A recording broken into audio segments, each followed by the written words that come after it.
Now let us discuss about generic class. Okay, so now why generic class comes, I will show you.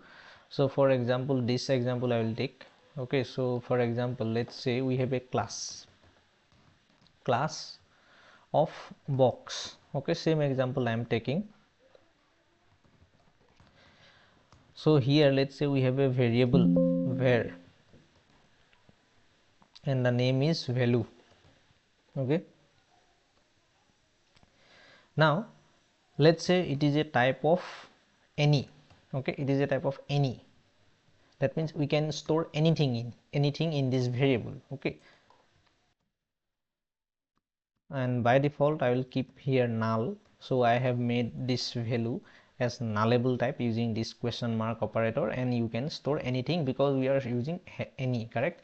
And here any means it is the parent class of everything. Okay, every class.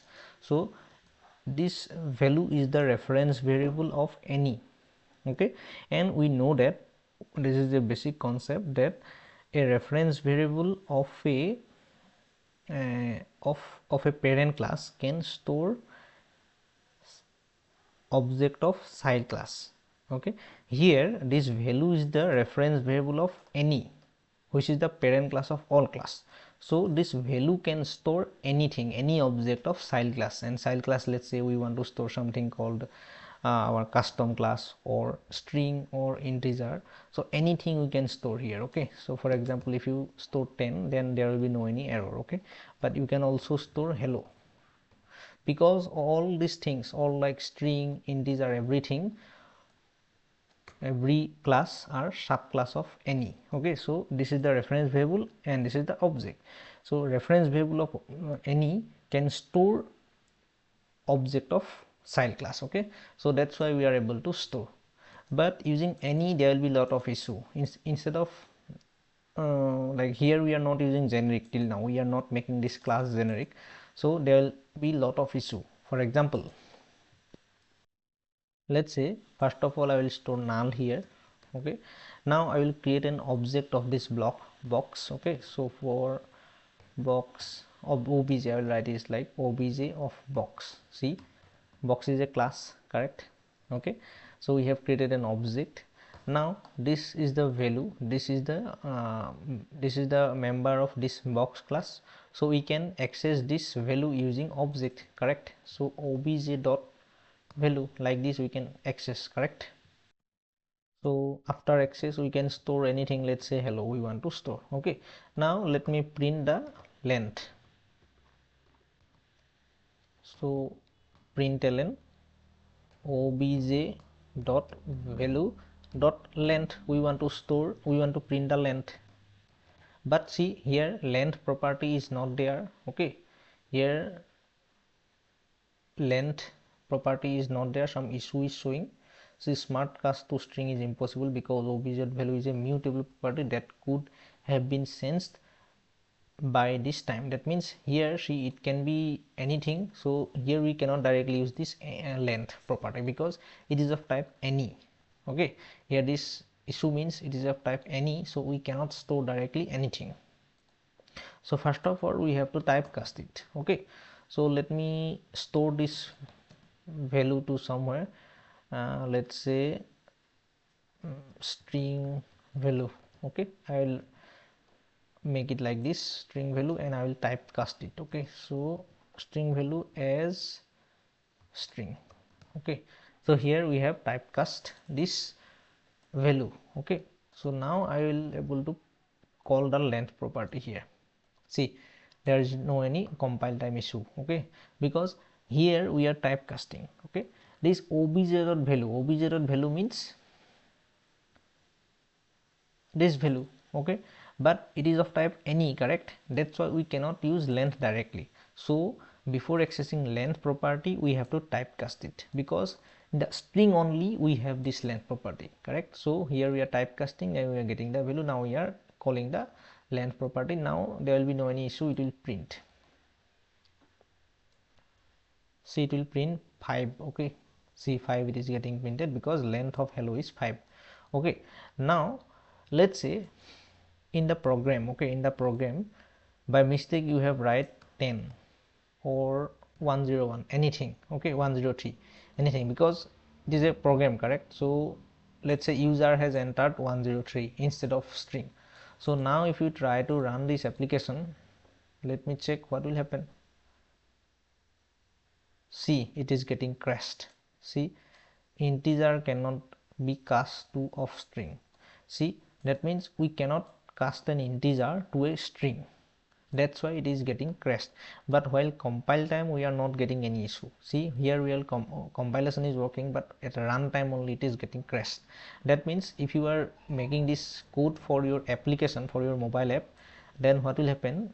When you make the application and you publish to Play Store, that time there will be no any issue. Okay, but later when user will run your application, user will use your application, that time they will find the crash. Okay, which is very bad thing, bad user experience. So that's why actually generic class comes. So instead of any, we will be using generic here.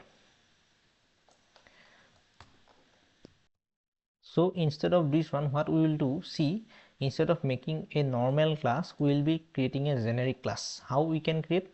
See, here we have to write T.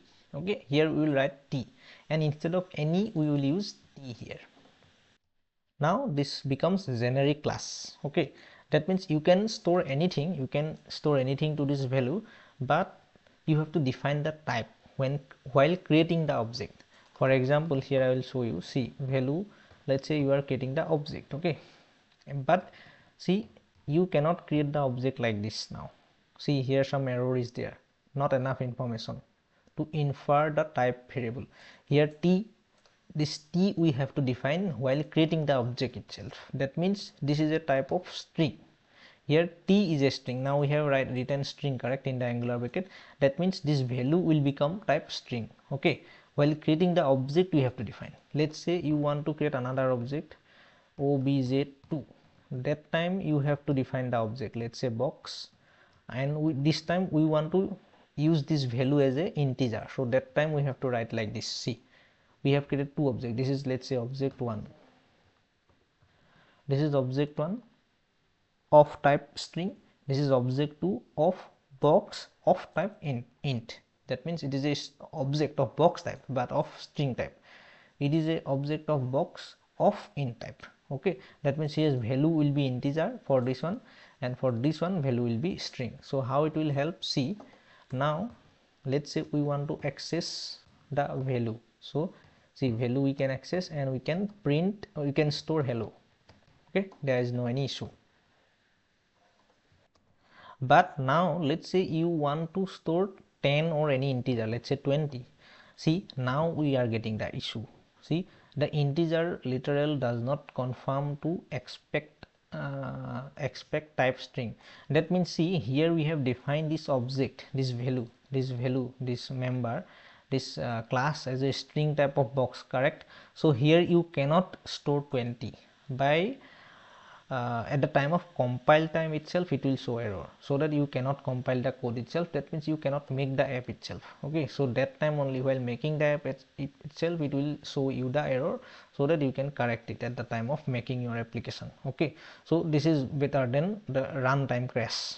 Okay, that's why we are using generic. Now let's say instead of string you convert it to integer. Now see, there is no any issue. That means this class can be used for integer also, string also. Okay, that means it is a generic class.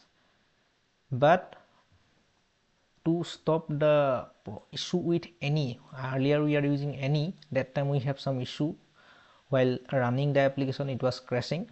But now this time there will be no any crash, because at the time of compilation itself it will show the crash, show the issue. Okay, so here now this becomes a generic of string. So now you can print directly obj dot value dot length. See, directly we are able to, oh sorry, here also we have to typecast. Okay, let me typecast it, but val let's say value string. Okay, as string. Okay, this is required, typecasting is required, sorry. Now you can print, there will be no any issue. see it is getting printed. But here now you cannot write 10 or 103. Earlier whatever we have done without using generic, last time we are using any, so that time we can store 102, but this time see we cannot store 102 itself. So at the compile time it will show the error.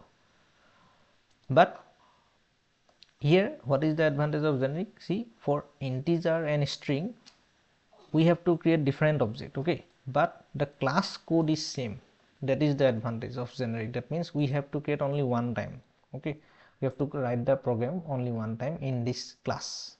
So that is the advantage. Now let's say instead of 102, now let's say we want to store integer, okay, and then at that time we can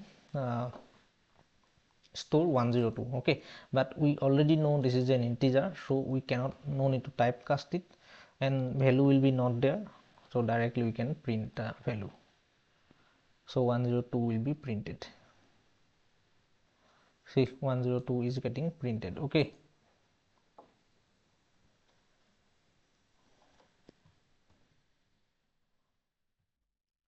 See, here also you can here let's say this is a string, okay, this is a string, and see we want to store 102. See, at this stage only it will show the error, okay, so that you does not put any integer instead of string, so that your compiler can stop you to write integer, okay. So that is why it is showing the issue, this is showing the error, okay, so that you do not put any integer, it will give the compile time crash, okay.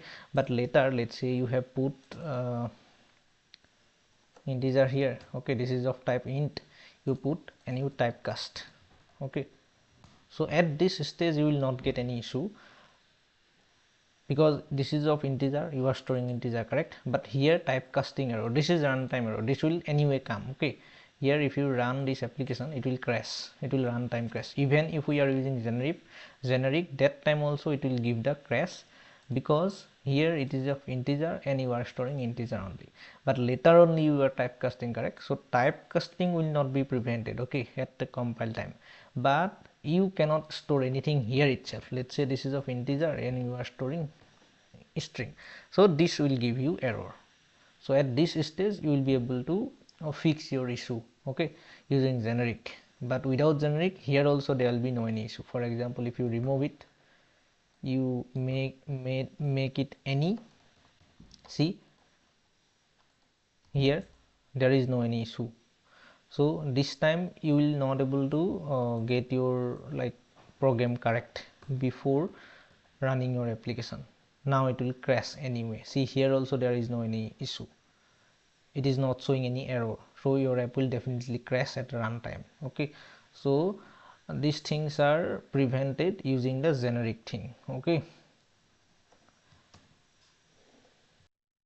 There are a lot of generic class which is inbuilt in Kotlin. For example, let's say list class, well list, okay, you have to typecast the type string, okay. Now you can store anything, let's say a b c, this is a string, this is also a string, okay. Sorry, you cannot write it like this, I mean you have to make this type like this here, and you have to use list of in Kotlin, okay. Now you can store, okay. So like this, I have to delete this code, yes. See, this is a string and here you cannot store integer, okay. See, here it is showing error, okay. But let's say you have made it integer, now you can store integer only, okay. So this is a list of integer type. Similarly, you can create a list of string type. Let's say this is list 2, this is list 1, and this is, let's say, of string type, okay. Now here you have to store string, anything you can give, okay, string. So these are some inbuilt class in Kotlin which are generic by default, okay. So you can go inside also, lot of things are there, you cannot understand whatever it is there, so no need to go inside. Some more examples like pair, we have something called pair which is used in Android. Pair, okay, pair is a class, okay, of generic type. That means here you can store two things together. For example, let's say you want to store integer and string, or let's say both integer. Okay, now how you can store? C pair, first one is what? The first one is abc string, and second parameter is also string. Okay, so you can store a string. Okay, but let's say you want to store different thing, one is a string, another one is integer. Okay, so here you can use pair 2. Now see, this first one is string here, the second one is integer, so you can store integer here. Okay, so this is also a generic. See, here we are storing both string, but here we are storing string and integer, so we are mixing everything. Okay, or you can make only integer type of things also. For example, let's say this is pair 3. Okay, so this, let's say both are integer, and you have to store integer here only. Okay, you cannot store string. See, we are able to do these things, different things we are able to store, because this pair is a class of generic type. Okay, otherwise you cannot store. You have to write different class. If you don't use generic, you have to write different class. Okay, if you have, let's say this pair class is not a generic class, that time either you will be able to store string or integer. Okay, but you cannot change it like here. See, first parameter we are changing from integer to string, string to integer, like that. You cannot do this without a generic declaration. Okay, if you make your pair class a normal class instead of generic, then you would not be able to do these things. Okay, so lot of places will be using generics, that's why I have covered this one.